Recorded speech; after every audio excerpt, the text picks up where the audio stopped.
گے کہ کن کن چیزوں سے روزہ ٹوٹ جاتا ہے۔ سب سے پہلے روزہ توڑنے والی چیزوں میں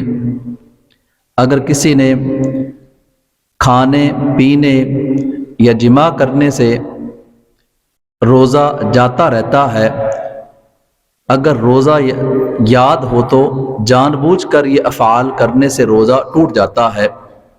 اسی طرح شکر وغیرہ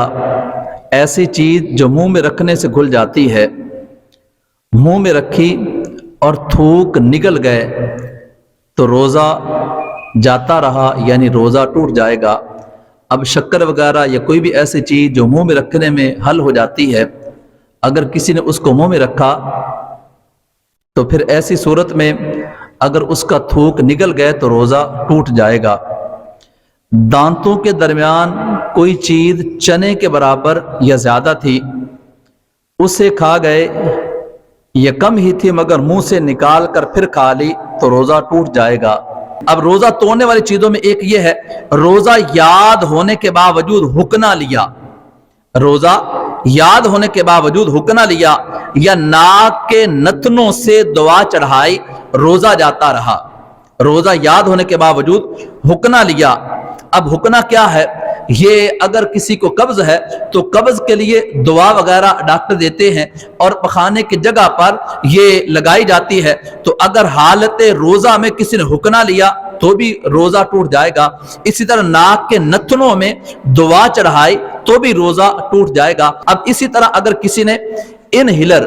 یہ جو ایک پمپ کی صورت ہوتی ہے، اگر کسی کو دمے کا مرض ہوتا ہے تو وہ اپنے منہ کے اندر انہیلر لیتے ہیں یا پھر اپنے ناک کے نتنوں کے ذریعے انہیلر لیتے ہیں، تو اگر کسی نے حالت روزہ میں انہیلر لیا تو اس سے روزہ ٹوٹ جائے گا۔ روزے کے اندر انہیلر وغیرہ یہ جو پمپ ہوتا ہے، جس کے ذریعے ناک کے نتنوں میں دوائی لگائی جاتی ہے اور پھر اپنے سانس کو بحال کیا جاتا ہے، اس سے روزہ ٹوٹ جاتا ہے، شرعاً اس کے لینے کی اجازت نہیں ہے۔ اسی طرح اگر کسی عورت کے ہاں بچے کی ولادت ہونے والی ہے، اب بچے کی ولادت ہونے والی جو عورت ہے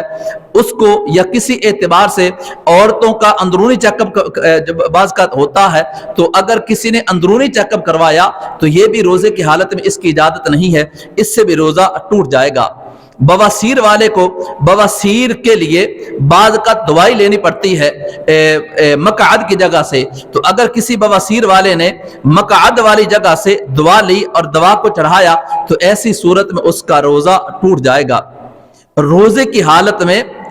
بھاپ لینا، اب بعض کا ہوتا یہ ہے کہ جس طرح اگر درد سر ہے یا چھاتی میں کوئی پرابلم ہے یا چھاتی جام ہے تو پھر بھاپ لی جاتی ہے۔ اس کی مختلف صورتیں ہیں کہ بعض کا سفیدے کے پتے ڈال کر اس کی سے بھاپ لی جاتی ہے، یا بعض کا یہ بھی ہوتا ہے کہ اور چیزیں ڈال کر، یا جو وکس جو ہوتی ہے وہ اگر پانی میں ڈال کر بھاپ لی جائے تو یہ بہت ساری چیزوں کے لیے فائدہ مند چیز ہے، لیکن حالت روزہ میں بھاپ لینے کی اجازت نہیں ہے۔ اگر کسی نے حالت روزہ کے اندر بھاپ لی، یعنی اس کی صورتیں پانی کو گرم کیا اور گرم کرنے کے بعد اس میں کو دعا ڈالی اور پھر اس کو اپنے منہ کے ذریعے ناک کے ذریعے کھینچتا رہا، حالت روزہ کے اندر اگر کسی نے بھاپ لی تو ایسی صورت میں اس کا روزہ ٹوٹ جائے گا، اس کی شرعاً اجازت نہیں ہے۔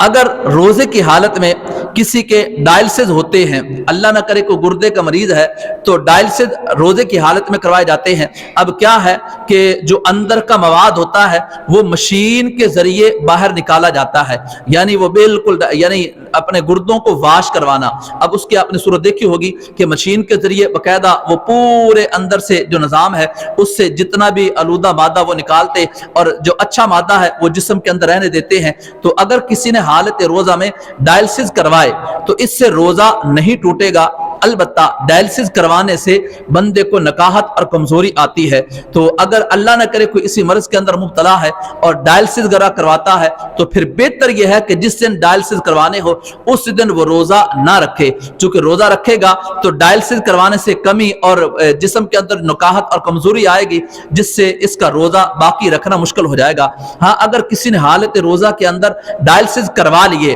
اپنے گردے واش کروا لیے، تو شرعی اعتبار سے اس کا روزہ باقی ہے، روزہ نہیں ٹوٹے گا۔